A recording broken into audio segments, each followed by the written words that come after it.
தேவ கிருபை என்றும் உள்ளது, அவர் கிருபை என்றும் உள்ளது.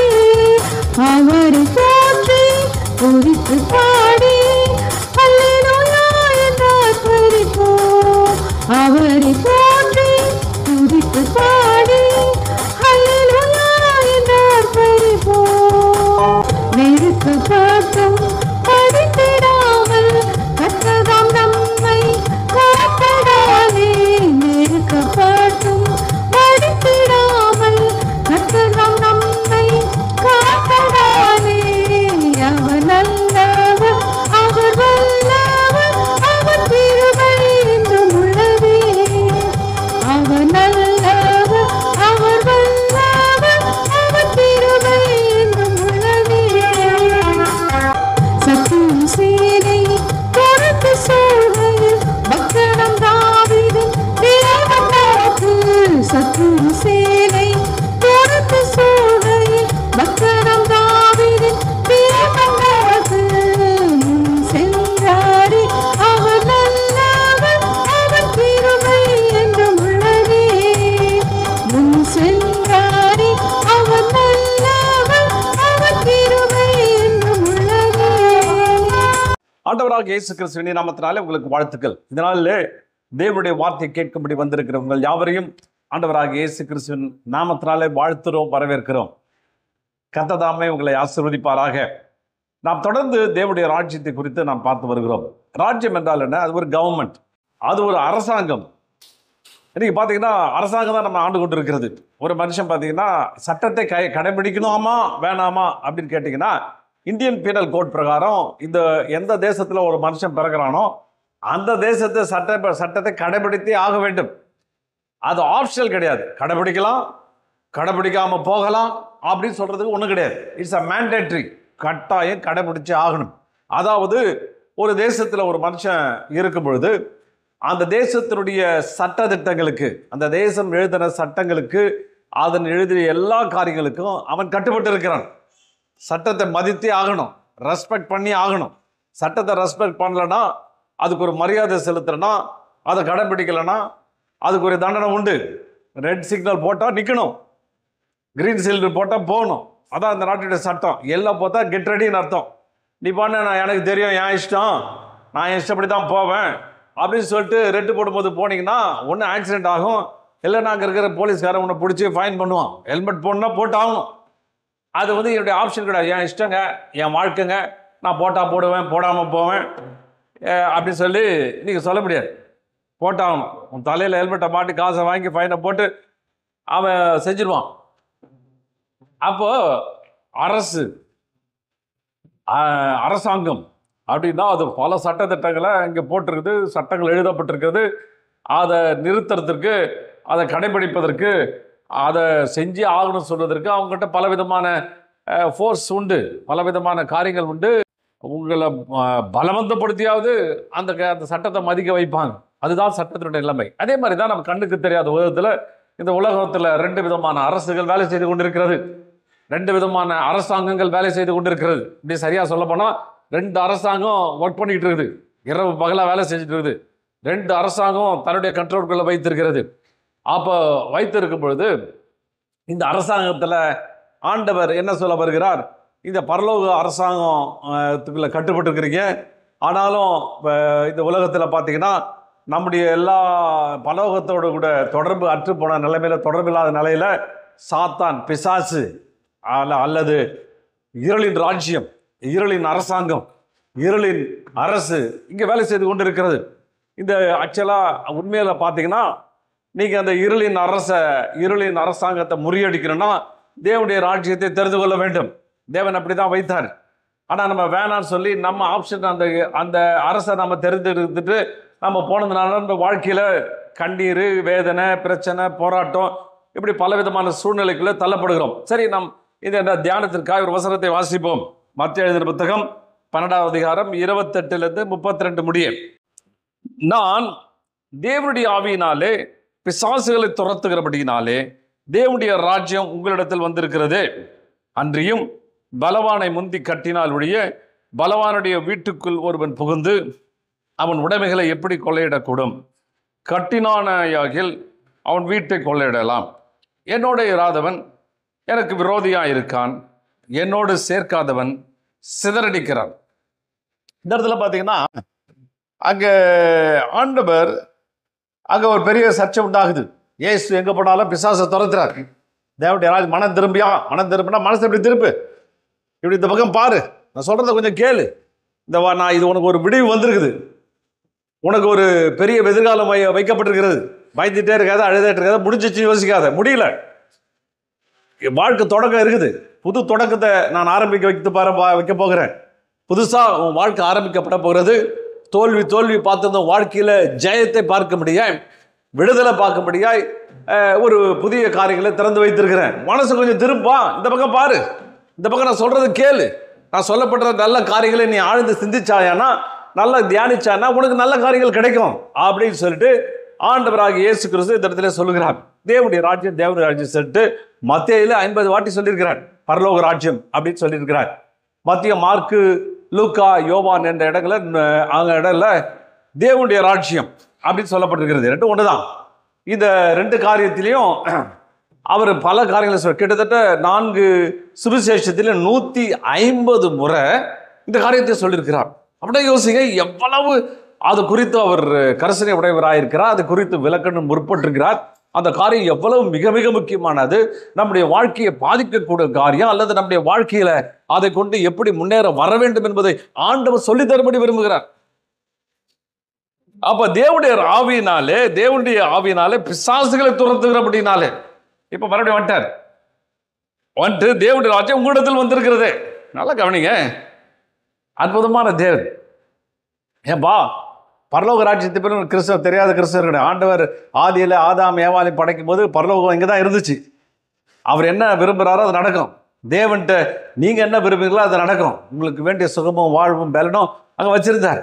ஆனால் மனுஷன் சத்ரு உள்ள நுழைஞ்சதுனால, பிசாசு தவறான போதகத்தை கொண்டு வந்ததுனால, முழுவதையும் தன்னுடைய கட்டுப்பாட்டுக்குள்ள, இந்த உலகத்தை தன்னுடைய கட்டுப்பாட்டுக்குள்ள கொண்டு வந்து அவன் ஆட்சி செய்து கொண்டு இருக்கிறபடினால பல காரியங்கள் உண்டு. நிறைய பேர் சொல்றாங்க, ஏன் ஆண்டவன் ஒருத்தர் இருந்தா ஏன் குருடம் பிறகுறான், ஏன் அந்த பிரச்சனை வருது, ஏன் வாழ்க்கையில் அழுகிறது, அப்ப கர்த்தர் இருக்கிறாரான்? இல்ல, கர்த்தர் இல்லையே, பிசாசு தானே இருக்கிறான்.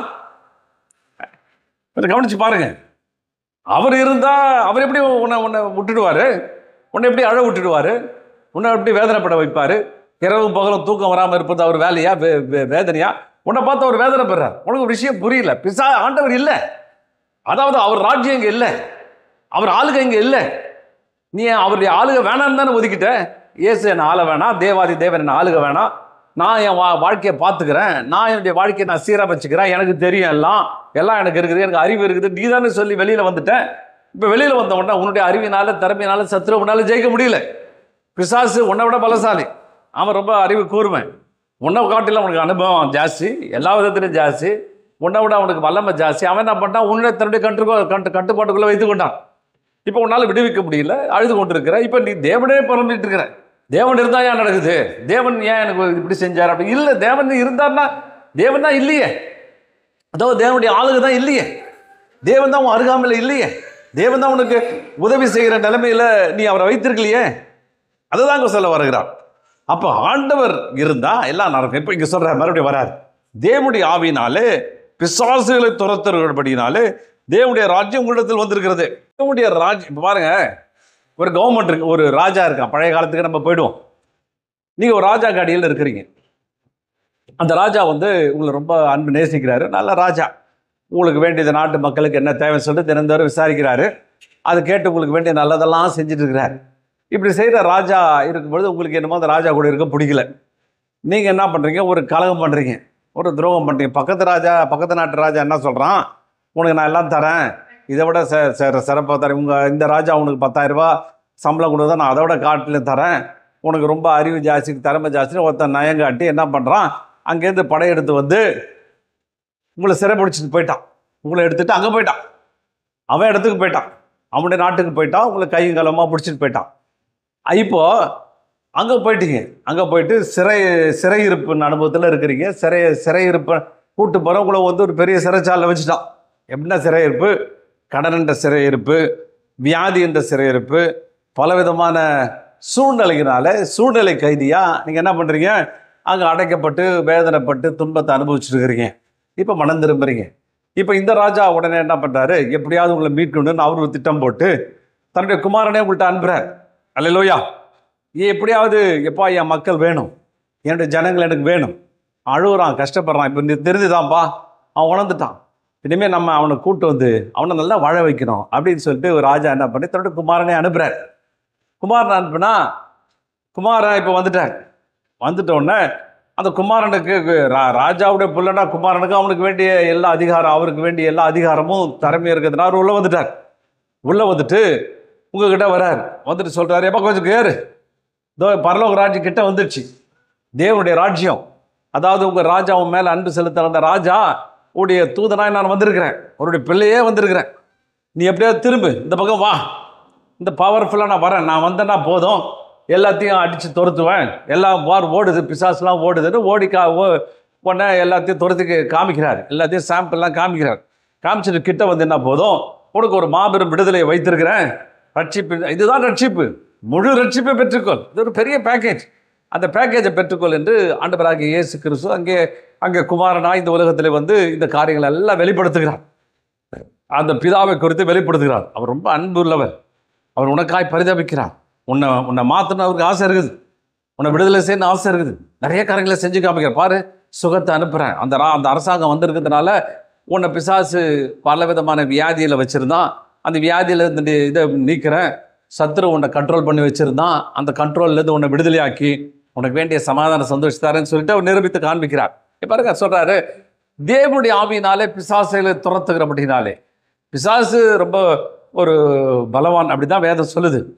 அவனுக்கு சில அதிகாரங்கள் கொடுக்கப்பட்டிருக்கிறது, சில ஸ்ட்ரென்த் அவனுக்கு இருக்குது, உன்னை காட்டிலும் அவனுக்கு ஸ்ட்ரென்த்து ஜாஸ்தி, ஆனால் தேவனை காட்டிலும் அவனுக்கு ஸ்ட்ரென்த்து கிடையாது. தேவனுடைய ஸ்ட்ரென்த்துக்கு முன்னாடியே ஒன்றும் இல்லை, ஒரு தூசி, ஒரு குப்பை, ஒன்றும் இல்லை. அது சொல்ல ஆவியினாலே பிசாசுகளுக்கு, தேவனுடைய ஆவி அப்படின்னா ட்ரியூன் கான் நியூமா, பரிசுத்த ஆவியானவர். அவர் யாருன்னா திருத்துவத்தின் ஒன்றான தேவன், அவருடைய ஆவியானவரும் அவர் வந்திருக்கிறார். அவர் கொடுக்கப்பட்ட வல்லமை மிக பயங்கரமானது, ஆச்சரியமானது. இன்னும் கூட சொல்லப்படுறது, தேவன் தன் விரல்களினாலே பிசாசுகளை துரத்தினார். ஏங்க விரல்னால என்னங்க பண்ண முடியும்? சாதாரணமாக பார்த்தீங்கன்னா ஒரு தூசி ஈசி, இப்போ குப்பை, இப்போ பெரிய கரத்துக்கு உபயோகப்படுத்தப்படியே சின்ன சின்ன அல்ப விஷயங்களை நம்ம அப்படி தட்டி விடுவோம், அப்படி தூசியால் அப்படி தட்டி விடுவோம், அப்படி தட்டுவோம், இப்படி தட்டுவோம், அப்படி போக தட்டி விடுவோம். சரி, பேப்பர்னா அப்படி பேப்பரை தட்டி விடுவோம். அப்போ பிசாசோட நேரம் அப்படி தூசியை தட்டுறாரு, அப்படி தட்டி விடுறாரு, போ அப்பால போ அப்படின்னு தட்டி விடுறாரு. பாருங்க, அவருடைய வல்லமை அவ்வளோ மிகப்பெரியது. அப்படியே விரல்கள் அப்படி தட்டினார்னா சத்ரு எங்கே போகிறானே தெரியல, ஓடி ஒளிஞ்சிடறான். சத்ரு சொல்கிறான் பார்த்துட்டு, ஐயோ காலம் வர்றதுக்கு முன்னாடியே வந்துட்டீங்களா, எங்களை வேதனைப்படுத்தாதீங்க அப்படின்னு அவன் கூக்குறான், கத்துறான், அழுகுறான். அவனுக்கு பயமும் நடுக்கமும் பிடிச்சிருது. அவ்வளவு பவர்ஃபுல்லான ஆண்டவர் இப்போ காமிக்கிறாரு, தேவனுடைய ஆவினாலே பிசாசுகளை துரத்துரு அப்படின்னாலே. எப்பா சாதாரணமாக துரத்தலை, ஏதோ சும்மா சொன்னா போல, தேவனுடைய வல்லமையினாலே, தேவனுடைய வல்லமை தான் பரிசுத்த ஆவியானவர், தேவனுடைய அதிகாரம் உடையவர் தான் பரிசுத்த ஆவியானவர். அவருடைய வல்லமையோடு கூட நான் என்ன பண்ணுறேன், சத்துருவை துரத்துறேன். அதுபோல் அதே வல்லமை நான் உனக்கும் கொடுத்துருக்கிறேன். ஆண்டவர் வர வைத்து அநேகருக்கு அதை கொடுத்துட்டு போ, நீ துரத்தும் போது தேவனுடைய விரல் வெளிப்படும், தேவனுடைய கரம் வெளிப்படும், உன்னுடைய அவ்வளவு பெரிய வல்லமை அதிகாரத்தை கொடுத்துருக்கிறேன். துரத்துறான் என்ன அர்த்தம்? தேவனுடைய ராஜ்யம் உங்கள்கிட்ட வந்திருக்குது, தேவனுடைய ராஜ்யம் உங்க அருகமையில் வந்திருக்குது, ரொம்ப கிட்ட வந்துடுச்சு, தேவனுடைய ராஜ்யம் வந்துடுச்சு. பார்த்தீங்களா? அப்போ பிசாசு எப்போ போகிறான் அப்படின்னா என்ன அர்த்தம்? பிசாசு வார்த்தை கீழ்ப்பட என்ன அர்த்தம்? தேவனுடைய ராஜ்யம் உங்கள்கிட்ட வந்திருக்குது, தேவனுடைய வல்லமை உங்கள்கிட்ட வந்திருக்குது, அதிகாரமுடைய ஒரு காரியங்கள் வந்திருக்கிறது, நீ கவலைப்படாத அப்படின்னு சொல்லி ஆண்டவர் சொல்லுகிறார். என்ன பார்த்தீங்கன்னா, இந்த ராஜ்யத்தில் வந்திருக்கிறபடினால அதுக்கப்புறம் 29ஆம் வசனத்தில் வாசிக்கும் போது, அன்றியும் பலவானை முந்தி கட்டினாலுடைய பலவானுடைய வீட்டுக்குள் ஒருவன் புகுந்து அவன் உடைமைகளை எப்படி கொள்ளையிடக்கூடும். இப்போ பாருங்க, அடுத்த இதுக்கு வந்துட்டார். முதல்ல உனக்கு தேவனுடைய ஆவியானவர் வந்துட்டார், வல்லமையோடு வந்திருக்கிறார், அதிகாரமுடைய தேவன் வந்திருக்கிறார். அவருடைய அதிகாரத்துக்கு முன்பு இந்த உலகத்தில் எந்த விதமான அதிகாரமும் இல்லை. அவருடைய வல்லமைக்கும் அவருடைய பலத்துக்கு முன்பு இந்த உலகத்தில் எதெல்லாம் பலவீனம் தான். எல்லாத்தையும் தூக்கி போட்டு சாப்பிட்ற அளவு பண காரியங்கள் உண்டு. சரி, இப்போ பலவானை குறித்து சொல்கிறான். அன்றியும் பலவானை முந்தி கட்டினாலுடைய ஒருவன் புகுந்து அவன் பலவானுடைய வீட்டுக்குள் புகுந்து பலவான வீட்டுக்குள் ஒருவன் புகுந்து அவன் உடைமைகளை எப்படி கொள்ளையிடக்கூடும்? பலவான் அப்படின்னு சொல்றப்ப இந்த இடத்துல குறிப்பிடுறது பலவான், மைட்டி மேன் அப்படின்னு போட்டிருக்குது. ஸ்ட்ராங் மேன் அப்படின்னு சில மொழிபெயர்ப்பு சொல்லப்பட்டிருக்கிறது. அப்படின்னா என்ன, அவன் ஸ்ட்ராங்கான ஆள், சாதாரண ஈஸியாக நினைச்சிடாத. அவனுக்குன்னு சில அதிகாரங்கள் கொடுக்கப்பட்டிருக்கிறது, அவனுக்குன்னு சில வல்லமைகள் கொடுக்கப்பட்டிருக்கிறது. அந்த வல்லமையில் அவன் பல இடங்களை சுற்றி திரிகிறான், பல காரியங்களை செய்கிறான். இவன் என்ன செய்கிறான், வீட்டுக்குள்ளே நுழைஞ்சிட்டான். வீட்டுக்குள்ளே நுழைஞ்சு உங்கள் வாழ்க்கையை அவன் சீரழிக்கிறான், போராடி கொண்டிருக்கிறான். வீடுன்னு பார்த்தீங்கன்னா வேதாமத்தில் பல இடங்களில் அது சொல்லப்படுகிறது. 5 விதமான வீடுகள் இங்கே சொல்லப்படுது. தேவனுடைய பரலோக குணம் தேவனுடைய வீடு என்று சொல்லப்படுகிறது. இந்த உலகத்தில் இந்த உலகம் கூட ஒரு வீடு தான் சொல்லிடப்படுகிறது. நம்முடைய சரீரம் அது கூட ஒரு வீடு தான். நம்ம ஆவி ஆத்மா சரீரம் ஆவி ஆத்மாலாம் அதுவும் ஒரு வீடு தான். இப்படி பல விதங்களில் வீடு இங்கே மொழிபெயர்க்கப்பட்டுள்ளது. அப்போ அந்த வீட்டுக்குள்ளே புகுந்து அவன் உட்காந்துட்டு இருக்கிறான். என்ன சொல்கிறாரு, அவனை துரத்தணும், அவனை கட்டணும், சேஸ் அவுட், அவனை காஸ்ட் அவுட் பண்ணணும், அவனை வெளியே துரத்தணும். துரத்துகிறபடினால துரத்துறார், அடிச்சு போ வெளியே போ அப்படின்னு துரத்துறார். இதை பாருங்க, இந்த பாம் சண்டே குருத்தவளை ஞாயிறு சொல்லுவாங்க. குருத்தவளை ஞாயிறுனா இயேசு அங்கே சோத்தரிக்கப்பட்டவராக வருகிறார். அப்படியே பவனி வருகிறார், வந்துட்டு நேராக தேவாலயத்துக்குள்ளே வருகிறார். தேவாலயத்துக்குள்ளே வந்த பிற்பாடு அங்கே பார்த்தீங்கன்னா மொத்த வேலை எல்லாம் கயிறு எல்லாம் ஆடு மாடு எல்லாத்தையும் பெரிய பிஸ்னஸ் நடந்துட்டு இருக்குது. ஆண்டவர் சொல்கிறார், இது கல்லர் குகையாக்கினீர்கள். ஏப்பா திருட்டு கும்பலாக ஆக்கிட்டீங்க, ஃபுல்லாக எல்லாம் கொடுக்கறது வாங்கல் எல்லாம் நடக்குது, எல்லா திருட்டுத்தனமும் நடக்குது. கல்லர் குகை, இந்த கல்லர் குகையை ஆக்கிட்டதுனால தேவனுடைய வல்லமங்க காணும், தேவனுடைய மகிமை காணும், தேவனுடைய வஸ்திர தொங்கலை காணும். அதுலேருந்து சுகமும் பேலனும் ஒன்றுமே வரல. ஏசு பாருங்க அந்த ஆலயத்துக்குள்ளே நிற்க உட்காந்துருக்கிறார். உட்காந்தோன்னா அந்த இன்சிடென்ட்லாம் வாசிங்க, வாட்ச டைம் ஆகிடும். அதில் பார்த்தீங்கன்னா ஏசு அமைதியாக விட்டு இருக்கிறார். பார்த்தா ஹீலிங் நடக்குது, சுகம் நடந்துக்கிட்டே இருக்குது. ஒரு ஆள் நொண்டியாக வரான், இப்படி கால் பார்த்தா அப்படியே ஸ்ட்ரைட் ஆகுது. ஒருத்தனுக்கு கை விளங்கலை, ஸ்ட்ரைட் ஆகுது, உடம்பு வலியெல்லாம் போகுது, சத்துரு போகிறான் டப்பு டப்பு டப்புன்னு விடுதலை ஆகிட்டே இருக்குது. உடனே அவன் சரி செய்கிற போது சேர்ந்து கத்துறாங்க, என்ன ஆர்டர் ஆஃப் சர்வீஸ் ஒன்றும் இல்லாமல் ஆக்கிட்டீங்களே, என்ன இது இப்படி? இவங்க எல்லாம் சின்ன பசங்களாம் என்ன பண்ணுறாங்க, ஆர்ப்பரிக்கிறாங்க. சுகம் அடைஞ்சா சும்மா இருப்பானா? நடக்க 40 வருஷம் 30 வருஷம் நடக்க முடியாத ஆள் அங்கே அப்படி நின்ன உடனே அவனுக்கு கால் சுகமாச்சுன்னா எப்படி இருக்கும்? என்னுடைய அர்த்தம் என்ன, ஏசு தேவாலயத்துக்குள்ள இருக்கிறார். அந்த ராஜாதி ராஜா, தேவனுடைய ராஜ்யம், பரலோக ராஜ்யம் இறங்கி வந்திருக்கிறது. அங்கே இறங்கி தேவனுடைய சித்தம் அங்கே செய்யப்படுகிறது. தேவனுடைய சித்தம் என்ன? எப்பா நீ நொண்டியா இருக்குது, தேவ சித்தம் இல்லப்பா, எழுதுனாட நீ குருடனா இருப்பது தேவ சித்தம் இல்லை. நீ குருட்டுத்தனமா உட்காந்துக்கிட்டு குருடனா பொண்ணுமே தெரியாம தடவி 4 பேர் உதவியோட வந்திருக்கிற, அப்படி இருக்கிறது தேவ சித்தம் இல்லை. எழுதுரு, போ, பாரு, கண்ணை திறந்து பாரு, இந்த உலகத்தில் ஆண்டவர் படைச்ச இந்த உலகத்தினுடைய அழகை பாரு, தேவனுடைய மகிமையை பாரு, அப்படி சொல்லி பெரிய சுகத்தை உண்டு பண்ணுகிறார். அப்ப இயேசு அந்த தேவாலயத்துக்குள்ள இருக்கிறாரு. இதுதாங்க மெய்யான தேவாலயம், இதுதானே இயேசு வச்ச தேவாலயமாகிய வீடு. தேவாலயம் என்பது என்ன? தேவன் தங்குகிற இடம், தேவன் இருக்கிற இடம். தேவன் இருந்தா இப்படிப்பட்ட விடுதலை உண்டாகும், இப்படிப்பட்ட சுகம் உண்டாகும்.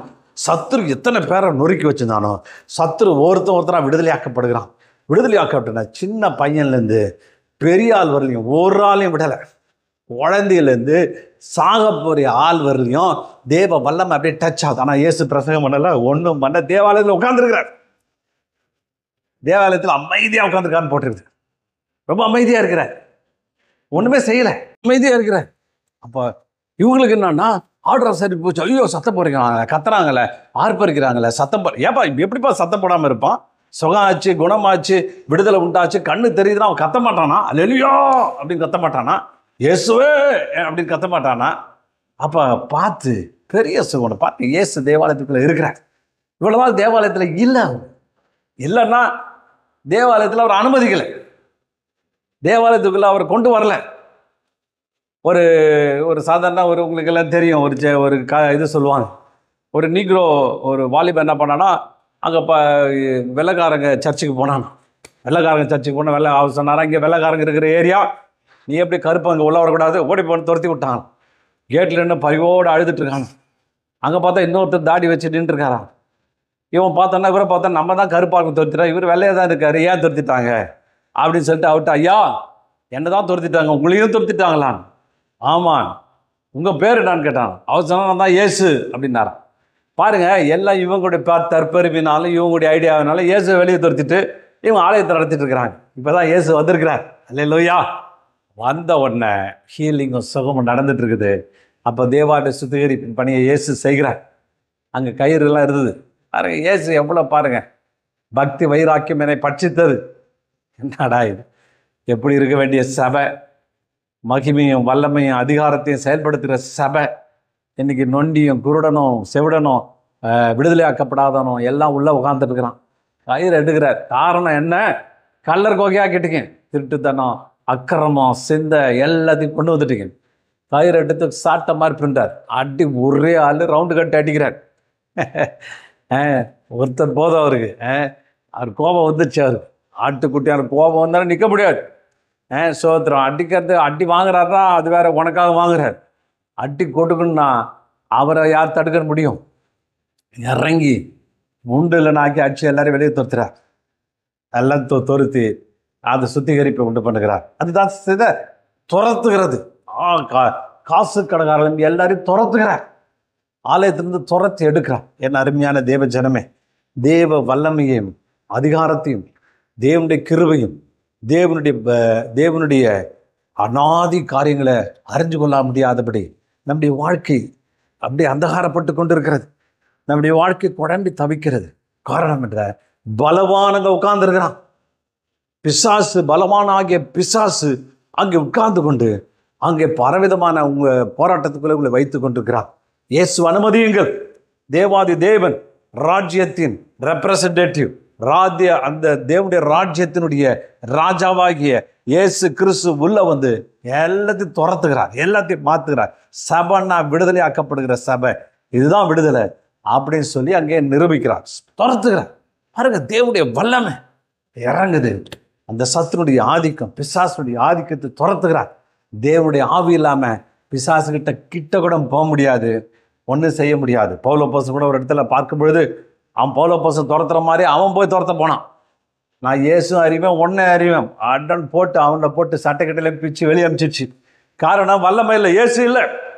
துரத்தி அனுப்புகிறான். அதுபோல தான் நம்முடைய ஆண்டவர் என்ன செய்கிறாரு, அந்த பலவான அவன் வீட்டுக்குள்ள பலவான நம்முடைய வீடு, நம்முடைய இருதயமாகி வீடு, நம்முடைய செய்கிற வேலை ஸ்தலங்கள் எல்லா இடத்துலையும் சத்துரு உள்ளே புகுந்து எல்லாத்தையும் கட்டி வச்சிருக்கிறான். நிறைய பேர் சொல்கிறாங்க, ஒரே நஷ்டங்க, ஒன்றும் வாய்க்கலை, எதுவுமே கிடைக்கல, எல்லாமே இது பண்ணலை அப்படின்னு சொல்லி அநேகர் அங்கே வேதனைப்பட்டு கலங்கி தவிக்கிற ஜனங்களை நான் பார்க்குறோம். ரொம்ப கஷ்டப்பட்டு இருக்கிறான். ஒன்றும் வாய்க்கலைங்க, எதில் பார்த்தாலும் நினச்சது நடக்கலை, ஒரு பெரிய விடுதலை உண்டாகலை, செழிப்பு உண்டாகலை, ஒரு சுகம் உண்டாகலை, ஒரு பெரிய கிருபை உண்டாகலை, தேவனுடைய வல்லமையை பார்க்க முடியல, தேவனுடைய அதிகாரம் செயல்படத்தை பார்க்க முடியல. சாபத்தின் விளிம்பில் சாபத்தினுடைய கிரியைகள் வெளிப்பட்டு கொண்டே இருக்கிறது, உழம்பி கொண்டு இருக்கிறாங்க என்று சொல்கிறாரு. காரணம் பலவான் உன்னுடைய உடைமைகள்லாம் எடுத்து வச்சுட்டு இருக்கிறான். எல்லாத்தையும் இப்போ தீவிரவாதி ஒரு வீட்டுக்குள்ளே நுழையிறான்னு வச்சுக்கொள்ளுங்க. நீங்கள் பார்ப்பீங்க, நிறைய படங்களில் பார்த்துருப்பீங்க, பார்க்காத மாதிரி இருக்காதீங்க. அதில் தீவிரவாதி என்ன பண்ணுவான், கண்ணுக்கெல்லாம் எடுத்துகிட்டு வீட்டுக்குள்ளே தப்புன்னு உள்ள நுழைஞ்ச உடனே முதல்ல உள்ளே போந்து எல்லாரும் கையும் காலையும் கட்டிடுவான். கட்டிட்டு முட்டி போட சொல்லுவான். அவங்க வீட்டில் இருக்கிற சாப்பாடு பாடலாம் அவன் சாப்பிடுவான். நீ மட்டன் வாங்கி வச்சுன்னா அவன் ஃப்ரை பண்ணி மட்டன் ஃப்ரை வச்சு ஆட்டு பாயா வச்சு அவங்க இதுக்கு சாப்பிடுவான். அப்போ அவன் சாப்பிடுவான். நீ பார்த்துட்டு உட்காந்துடணும். உனக்கு எதாவது பிச்சு போடுவான், நீ தின்னுட்டு உட்காந்துருக்கணும். அதே மாதிரி இருக்கிற எல்லா வீட்டில் இருக்க அத்தனையும் எடுத்து அவன் அனுபவிச்சுட்டு உட்காந்துருப்பான், இது பண்ணிட்டு இருப்பான். அப்போ உன் வீட்டுக்குள்ள அவன் புகுந்துட்டான், உன்னுடைய வியாபாரத்தில் புகுந்துட்டான், உன்னுடைய எல்லா சூழ்நிலைகளில் புகுந்துட்டான், உன்னுடைய சுகத்தை திருடிட்டான், உனக்கு வேண்டிய எல்லா காரியத்தையும் உன்னுடைய சமாதான சந்தோஷம் எல்லாத்தையும் எடுத்து வச்சுக்கிட்டு உட்காந்துட்டு ஆளுக சேர்ந்துட்டு இருக்கிறான். எதா பேசுனா அடி தான், ஒன்றும் பேச முடியாது. குழம்பி போய் கண்ணீர் விட்டு கதறி கொண்டு இருக்கிற அடிமைத்தனத்துடைய நுகத்தில் பிடிக்கப்பட்டிருக்கிற பாண்டவர் சொல்கிறாரு, பிசாச உன் நொறுக்கும்படியாய் தேவனுடைய ஆவியானவர் வந்திருக்கிறார். வந்துட்டு உள்ள புகுந்து அவனுடைய உடைமைகள், நம்மகிட்ட எடுத்து வச்ச உடைமைகள், அவனுடைய அதிகாரங்கள் எல்லாத்தையும் எப்படி? கொள்ளையிடக்கூடும். கட்டினாகில் அவனை கட்டணும். அல்லேலூயா. அவனை பைண்ட் பண்ணணும். அவனை பைண்ட் பண்ண என்ன பண்ணணும்? சாதாரண சாலாம் அதை விட ஸ்ட்ரென்த் உனக்கு இருக்கணும். அதை விட ஸ்ட்ரென்த் இருந்தால் தான் உன்னால் அவனை பைண்ட் பண்ண முடியும். இயேசு இன்னொரு உவமை சொல்கிறார். லூக்கா 14:31. அன்றியும் ஒரு ராஜா மற்றொரு ராஜாவோடு யுத்தம் செய்ய போகிற பொழுது தன்மேல் 20,000 சேவரோடு வருகிற அவனை தான் 10,000 சேவரை கொண்டு எதிர்க்க கூடுமோ கூடாது என்று உட்கார்ந்து ஆலோசனை பண்ணாமல் இருப்பானோ? ஒரு ராஜா சண்டைக்கு வரான். ஒரு பலவான், அவன்கிட்ட இருக்குது 20,000 பேர் அங்கே இருக்கிறாங்க. ஆனால் இவங்கிட்ட என்ன இருக்குது? 10,000 பேர் இருக்குது. 10,000 பேர் வச்சுட்டு 20,000 பேர்கிட்ட சண்டை போட முடியுமா? யோசிங்க, முடியுமா முடியாதா? பழம்பெருங்க என்னங்க தெரியலீங்களா அப்படின்னு. ஒன்றும் இல்லைங்க, உங்களோட 2 மடங்கு அவன்கிட்ட ஜாஸ்தியாக இருக்குது. அப்போ அவன்கிட்ட எப்படி சண்டை போட முடியும்?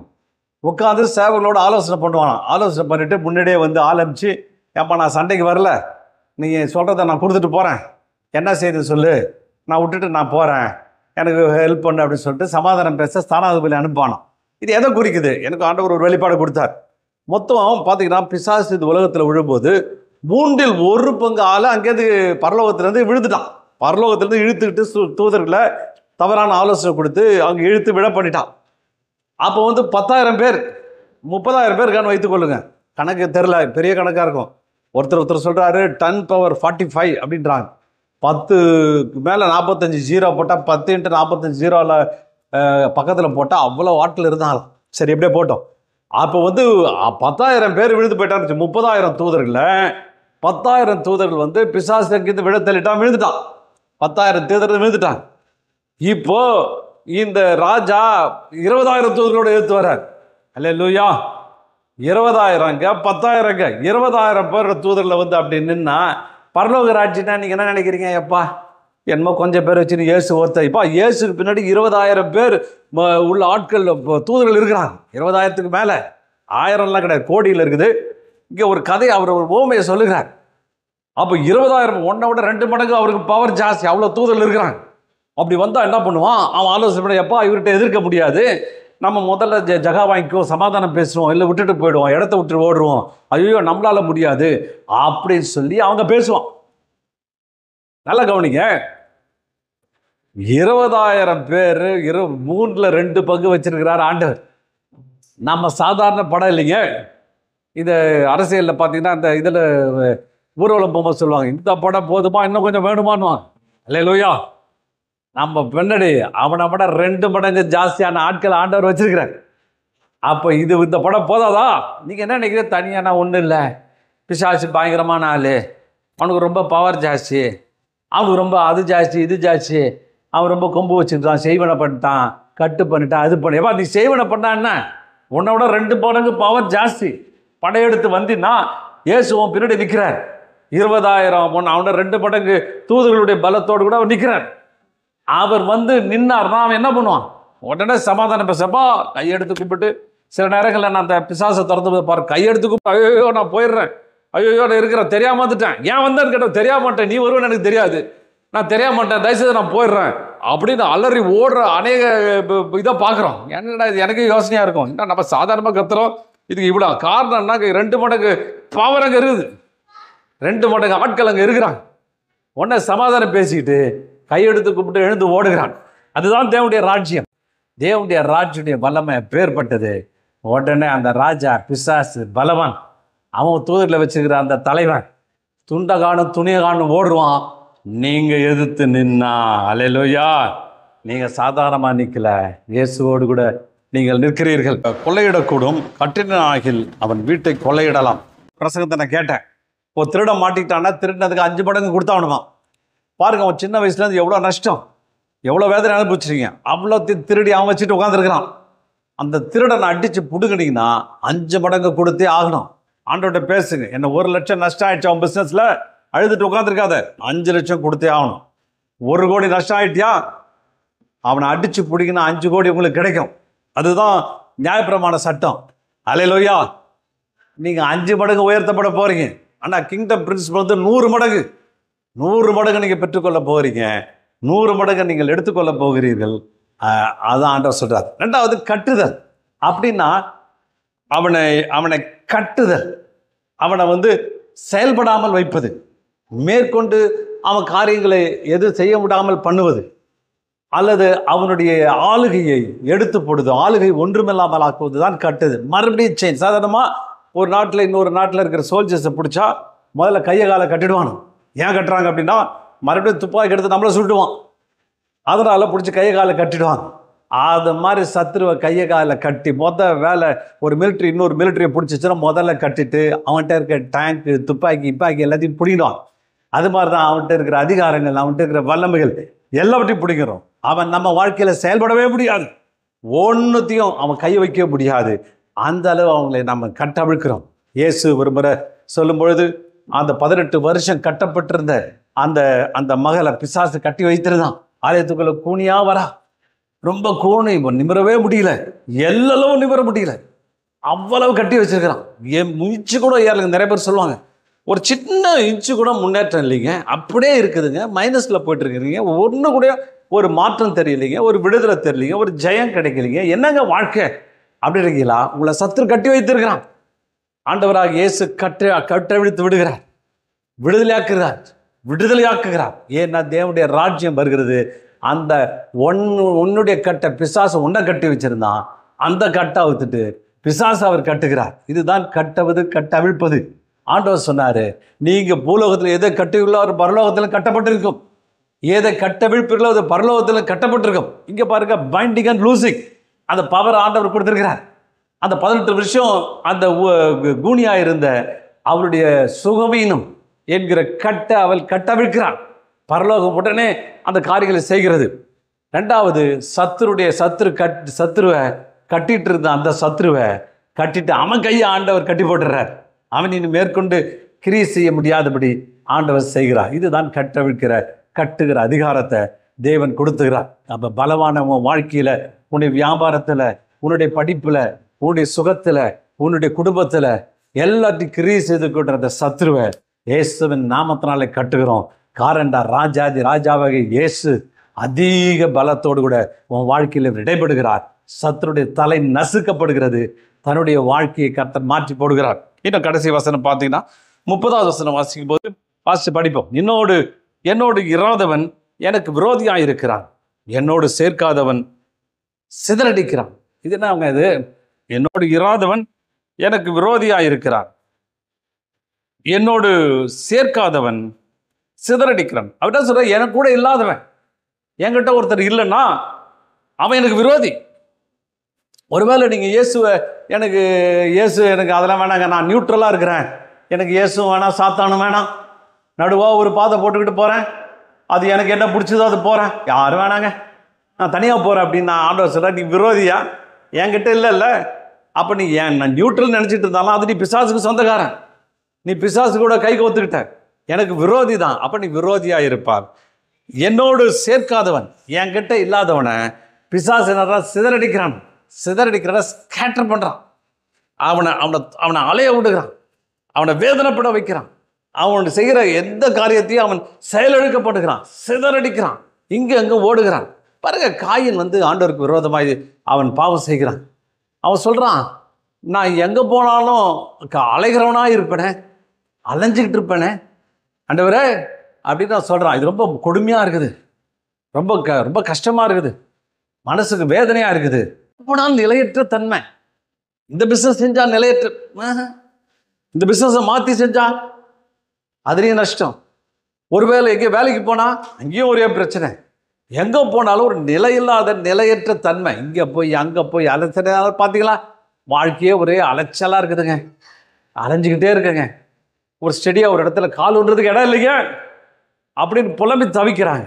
அப்போ ஆண்டவர் சரி, ஏன் நான் இல்லைப்பா அவங்ககிட்ட, நீ எஸ்டாப்ளிஷ் ஆகணும்னா, நீ கால் ஒன்று நிற்கணும்னா, நீ நல்ல வளர்ச்சி காணணும்னா நீ என் கூட இருக்கணும். என்னை விட்டுட்டு நீ இப்படி போயிடுற, நீ அவங்க கூட சேர்ந்தாலும் அவன் சிதறடிக்கிறான், என் கூட இல்லைன்னாவே போதும், அவனுக்கு பவர் ஜாஸ்தி, அவன் வாழ்க்கையை சிதறடிக்கிறான் என்று சொல்கிறார். இந்த மெசேஜ் டிரான்ஸ்லேஷன் இன்னும் அழகாக வந்திருக்குது, அதை நான் தமிழாக்கம் பண்ணி போட்டிருக்கேன், பாருங்க. Matthew 12:28 message translation. But If it is by God's power that I am sending the evil spirits packing, then God's kingdom is here for sure. How in the world do you think it's possible on board in a broad daylight to enter a house of an awake, able-bodied man and walk off with his possessions unless you tie him up first? Tie him up, though, and you can clean him out. இந்த 30வது வசனத்தில் வாசிக்கும் போது நம்ம அழகாக வந்துருக்கு. This is war. இது ஒரு சண்டை. ஹல்லேலூயா. வாழ்க்கைன்றது ஒரு யுத்தம். And there is no neutral ground. யுத்தம் இல்லாத வாழ்க்கை கிடையவே கிடையாது. யுத்தம் செய்ய விரும்பினா நீ தோத்துட்டு தான் அர்த்தம். நீ ஒன்றும் இல்லாமல் போய்ட்டு அர்த்தம். If you are not on my side, you are the enemy. If you are not helping, you are making things worse. பாருங்க, இது ஒரு என்ன சொல்ல வர்றாரு நம்ம 30வது வசனம் மெசேஜ் டிரான்ஸ்லேஷனில். This is war. இது ஒரு யுத்தம். வாழ்க்கை வந்து யுத்தம், ஒரு போர். இது ஒரு போர்க்களம். அதில் நியூட்ரல் கிரவுண்ட், போர் இல்லாத களத்துக்கெல்லாம் போக முடியாது. ஒன்று சண்டை போடணும், இல்லைன்னா சாகணும். ஒன்று சண்டை போடணும், இல்லைன்னா அடிமையாக இருக்கணும். சண்டை போடணும், இல்லைன்னா தலைவிதின்னு சொல்லிட்டு போயிடணும். அப்போ சண்டை போடுறது, யுத்தம் பண்ணுறது இந்த வாழ்க்கைக்கு இதுதான் நியதி. சண்டை போட்டே ஆகணும். If you are not on my side, இப்போ என் பக்கம் இல்லட்டா யூ ஆர் த எனிமி. நீ எனக்கு எனிமி ஆகிடுவாய், எனக்கு விரோதி நீ. If you are not helping, you are making things worse. Message டிரான்ஸ்லேஷனில் இது போர். 30வது வசனம் வாசிங்க டிரான்ஸ்லேஷனில். இப்படி நான் இது கொஞ்சம் மெசேஜ் டிரான்ஸ்லேஷன் தமிழாக்கம் பண்ணி போட்டுக்கிறேன். இது போர். எது போர்? உங்கள் வாழ்க்கை ஒரு போர். இந்த போரில் நடுநிலைமையான தளம் இல்லை. இங்கேயே சண்டை போடாத தளம்னு ஒன்றும் கிடையாது. எனக்கு வேணாங்க, எனக்கு ஏங்க அந்த வம்பு அப்படின்னு போகிறதுக்கு ஒன்றும் கிடையாது. நீங்கள் சண்டை போட்டே ஆகணும். போடலைன்னா நீங்கள் தோற்று போயிடுவீங்க. நீங்கள் என் பக்கம் இல்லையா, ஒருவேளை ஏசு வேணாங்க, நான் வேறு மாதிரி வாழ்க்கையை பார்த்துக்கிறேங்க அப்படின்னா நீங்கள் எதிரின்னு போடுறார். ஏசு பக்கம் நீங்கள் வரல, ஏசு எனக்கு சொந்தமாக்கி வரலன்னா நீங்கள் எதிரி. அவருக்கு எதிரியாக நீங்கள் மாறிடுறீங்க. நீங்கள் உதவவில்லை என்றால், நீங்கள் ஆண்டவருக்கு வந்து அவருக்கு சேவை செய்யவோ இது பண்ணவோ நீங்கள் உதவலைன்னா நீங்கள் விஷயத்தை மோசமாக்குகிறீர்கள். அப்படின்னா இருக்கிற பிரச்சனையை டபுள் ஆக்குறீங்க. இருக்கிற கடன் பிரச்சனை நான் பார்த்துக்கிறேங்க, எனக்கு ஏசு வேணான்னீங்கன்னா இருக்கிற கடனை டபுள் ஆக்குறீங்க, மோசமாக்குறீங்க. இருக்கிற வியாதியை மோசமாக்குறீங்க, இருக்கிற சூழ்நிலையை மோசமாக்குறீங்க, இருக்கிற குடும்ப உறவை இன்னும் மோசமாக்கி பல சூழ்நிலை கொண்டு போகிற அர்த்தம். ஏன்னா நீ ஏசு கூட இல்லை. ஏசு கூட இல்லைன்னா நீ ஏசுக்கு எதிரி ஆனதுனால பிசாசுக்கு நண்பனாக மாறிடுற, அவனுடைய கட்டுக்குள்ளே போயிடுற, அவன் தனக்குள்ள வைத்துக் கொள்கிறான். தமிழ் வசனத்தின்படி உன்னை சிதறடிக்கிறான், எல்லாத்தையும் சிதறடிக்கிறான். ஒருவேளை உன்னுடைய திட்டங்கள், நான் இப்படி திட்டம் போட்டு இதெல்லாம் செய்வேன் இந்த வருஷம்னா அந்த திட்டம் ஒன்று கூட நடக்காது. எல்லாத்தையும் ஸ்மாஷ் பண்ணுவான், எல்லாத்தையும் கொலாஸ் பண்ணுவான். இதுக்கு நான் இந்த காரியத்தை நான் இப்படி செய்ய போகிறேன், இந்த பிஸ்னஸ் இப்படி கட்டி அமைக்க போகிறேன், வீடை கட்டுறேன், அதை கட்டுறேன், இதை செய்கிறேன் அப்படின்னா கூட அது ஒன்றும் செய்ய முடியாது. சிதற அடிச்சிடறான். கொஞ்சம் இருக்கிற கடனை டபுள் ஆக்கி விட்டுறான். சுகம் கிடைக்கல, பல விதங்களில் எல்லாத்தையும் சிதறடிக்கிறான். எதுவுமே திட்டங்கள் நிறைவேற முடியாதபடி, எதையும் செயல்படுத்த முடியாதபடி எல்லாத்தையும் ஸ்மாஷ் பண்ணிடுறான், ஸ்கேட்டர் பண்ணிடுறான், அதை ஒன்றில் ஆக்கி போட்டுடுறான். கடைசியில் தோல்வியிலையும் வேதனையும் வெக்கத்திலையும் உட்காந்து நீங்கள் அழுகுறீங்க. ஆண்டவர் சொல்கிறார், என் பக்கம் வந்துருப்பா, என் பக்கம் வந்துரு, என்கிட்ட வந்துரு, எனக்கு வா, நான் சொல்கிறதுக்கெல்லாம் நீ செய், என்னோடு கூட வா. வந்துட்டினா நம்ம 2 பேரும் சேர்ந்து சத்ருவை ஒரு கை பார்த்தலாம். உன் வாழ்க்கையை போராடி கொண்டிருக்கிற, உன்னை வேதனைப்படுத்தி கண்ணீரை வச்சு இரவு தூக்கம் நாம செய்து கொண்டிருக்கிற அந்த சத்ருவை என்னோடு கூட சேர்ந்துகொள். நாம் யுத்தம் பண்ணுவோம். நான் யுத்தம் பண்ணுறேன், வா, என்கிட்ட வா, என்னோடு கை கோர்த்துக்கொள். உன்னை அவனை வச்சு மடங்கடிக்க போகிறேன். அவனை துரத்த போகிறது, அவன் துரத்த ஓடி போய் நிற்கிறத நீ பார்ப்பேன். ஜெயத்தின் மேல் ஜெயம் உனக்கு கிடைக்கும். கர்த்தர் பெரிய காரியங்களை செய்வார் அப்படின்னு சொல்கிறார். அல்லேலூயா. என்ன நல்ல ஆண்டவர் பாருங்க, எவ்வளோ அற்புதமான தேவன். சந்தோஷமா இல்லையா? சேர்ந்துங்க, உங்கள் திட்டத்தை அவரோட சேர்த்து திட்டத்தை போடுங்க. தேவனுக்கு விருப்பமானதை செய்யுங்க, அவருக்கு உதவி செய்யுங்க, அவருக்கு நீங்கள் அவரோடு கூட நீங்கள் சேர்ந்து கொள்ளுங்க. பாருங்க, சத்துரு தோற்கப்பட்டே போவான், ஆவியானவர் இறங்கி வந்துடுவார். சத்துருடைய கோட்டங்கள், ஆண்டவர் சொன்னார், அரண்களை நிர்மூலமாகத்தக்கதான தேவ வல்லமையை ஆண்டவர் நமக்கு கொடுத்துருக்கிறார். சாதா உடைக்கிறது இல்லைங்க, அரணே நிர்மூலமாக்குது. நீ யுத்தத்துக்கு போனேன்னா அரண்கள்லாம் கீழே விழும், உடைச்சி தரமட்டமாகும். சத்துரு வெட்கப்பட்டு ஓடியே போயிடுவான். உனக்கு ஜெயத்தின் மேல் ஜெயத்தை கொடுக்கிற தேவன். இதுதான் தேவனுடைய ராஜ்யம். இப்படிதான் வேலை செய்கிறது. பலவானை கட்டுதல், பலவானுடைய எல்லா காரியத்தையும் நொறுக்கி அவனை ஓட வைப்பது, அவனுடைய பேக் ஆஃப், அவன் பின்வாங்கி போக தேவன் நமக்கு உதவி செய்வார். தைரியமா இருங்க. நாளைக்கு என்ன நடக்கும்னு பயந்துட்டு இருக்கீங்களா? இல்லை, இயேசுவோடு கூட சேர்ந்து கொள்ளுங்க. இயேசுடைய வல்லமையோடு கூட நீங்க இணைந்து கொள்ளுங்க. இயேசுடைய கரத்தோடு கூட கரத்தை சேர்த்து கொள்ளுங்க. அப்ப பாருங்க உங்க வாழ்க்கை எப்படி மனரம்யமாய், உற்சாகமாய், சமாதானமாய், சந்தோஷமாய் நடப்பது என்பதை நீங்கள் கண்டுகொள்ள முடியும். வெற்றி நிச்சயம். இது போர். உங்களை ஆயத்தப்படுத்திக் கொள்ளுங்க. கர்த்தருடைய வார்த்தையை வாசிங்க. தேவனோடு கூட பேசுங்க. தேவனை கூப்பிடுங்க.